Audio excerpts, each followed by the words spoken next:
എമ്പുരാൻ ഇറങ്ങി. പിന്നെ എമ്പുരാന്റെ കാര്യം പ്രത്യേകിച്ച് പറയേണ്ട ആവശ്യമില്ല. 300 കോടി കിട്ടിയെന്നാ പറയുന്നത്. എനിക്കറിയത്തില്ല. 100 crore ഷെയർ കിട്ടിയെന്ന് പറയുന്നുണ്ട്. നല്ല കാര്യം. Antony Perumbavoor and Mohanlal team complete for Prithviraj and Murali Gopy എല്ലാവർക്കും നല്ല കാര്യം. ഇവരുടെ വിവാദങ്ങൾക്കിടയിൽ എമ്പുരാൻ മുന്നേറിക്കൊണ്ടിരിക്കുന്നു. ഇപ്പോഴും തിയേറ്ററിൽ നിറഞ്ഞ് സദസ്സിൽ ഓടിക്കൊണ്ടിരിക്കുന്നു.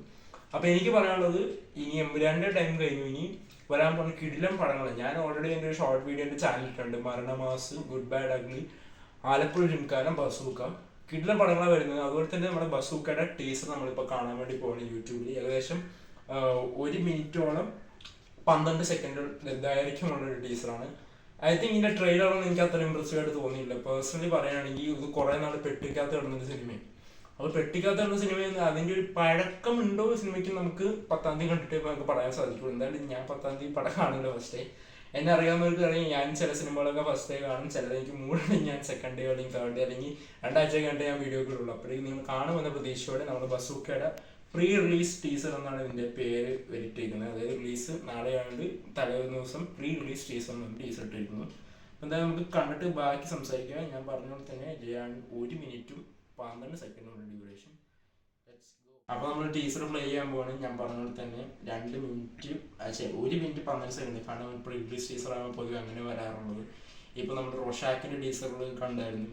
മമ്മൂക്കയുടെ മമ്മൂക്ക ഉണ്ടായിരുന്നു, ആസിഫിക്ക ഉണ്ടായിരുന്നു. ആസിഫിക്ക എന്ന് ഞാൻ പറയാറില്ല, പക്ഷെ ആസിഫിക്ക ഉണ്ടായിരുന്നു. മറ്റേ മുഖം മൂടി അണിയിച്ച്. അപ്പൊ എനിക്കൊന്ന് ഇതിൽ ഇമ്പ്രസീവ് ആകുമെന്ന് പ്രതീക്ഷിക്കുന്നു. പിന്നെ ഇത് ഷൂട്ട് ചെയ്തിരുന്നത് എമ്പുരാന്റെ അതേ ഫോർമാറ്റ് ആനമോഫിക് ലെൻസ് യൂസ് ചെയ്തത്. അതുകൊണ്ട് ഏത് ഇയറിലാണ് മുകളിൽ എന്തായാലും ബ്ലാക്ക് പറഞ്ഞു പറയേണ്ട ആവശ്യമില്ല. അപ്പൊ എന്തായാലും ടീസർ കാണാൻ പോകും.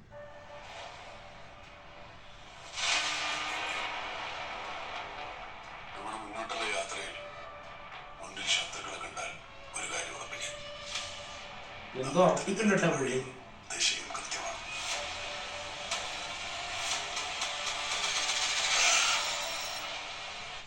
ഒന്നും മനസ്സിലാവില്ല. കാരണം പുള്ളി എന്ത് ഉറപ്പിക്കുന്നു എന്നൊക്കെ പറയുന്നുണ്ട്. ഓ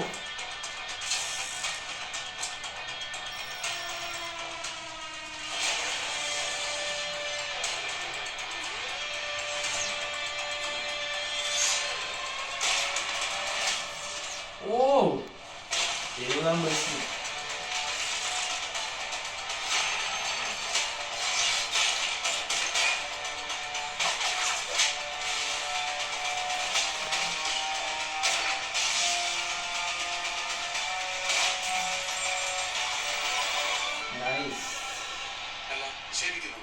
ആരാ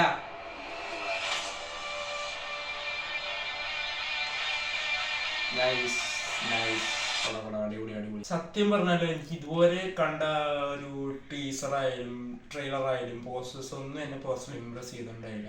പക്ഷെ ഇത് കണ്ടപ്പോൾ എനിക്ക് തോന്നി ഇതൊന്നും കണ്ടു കളയാം എന്ന രീതിയിൽ അത്ര ഇംപ്രസീവ് ആയിരുന്നു. ഞാൻ വെറുതെ പറയല്ല, ശരിക്കും ഈ റിയാക്ഷൻ വീഡിയോകൾ പുറകെ നിന്ന് ആളെ എടുക്കുമ്പോൾ നമ്മളങ്ങനെ അങ്ങനെ കള്ളം പറയാണ്ട് പലതും. പക്ഷെ ഇത് വളരെ ഗംഭീരമായിട്ട് തോന്നിയിട്ടുണ്ട്. VFX കുറെ എനിക്ക് റീഷൂട്ടൊക്കെ ചെയ്തു എന്ന് എൻ്റെ ഓരോ ഫ്രണ്ട്സൊക്കെ പറഞ്ഞ് റീഷൂട്ട് ചെയ്തു സിനിമ. അപ്പം ഞാൻ വിചാരിച്ചു റീഷൂട്ട് ചെയ്തുകൊണ്ട് അതിൻ്റെ ഒരു എനിക്ക് രണ്ടാമത് റീഇംപ്രവൈസ് ചെയ്യുന്നുണ്ട്.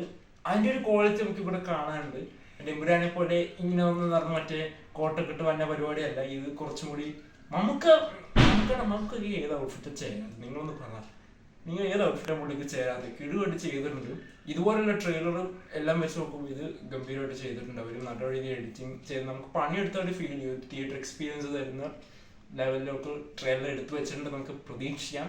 എന്തായാലും നാളെ നമുക്ക് എല്ലാ സിനിമകളും കാണണം. വരും ദിവസങ്ങളിൽ കണ്ടിട്ട് ഞാൻ പതുക്കെ ബസ്സൊക്കെ കുറച്ച് വൈകിട്ട് എൻ്റെ അഭിപ്രായം വരുള്ളൂ. അപ്പോൾ നിങ്ങൾ കാണും, നിങ്ങൾ വെയിറ്റ് ചെയ്യുമെന്ന പ്രതീക്ഷയോടെ ക്യാമറമാൻ അയാൻ ഷോടൊപ്പം കല്ലൂരിൽ നിന്ന് കാക്കണിൽ നിന്ന് അങ്കിത് ബെഞ്ച്. ബൈ.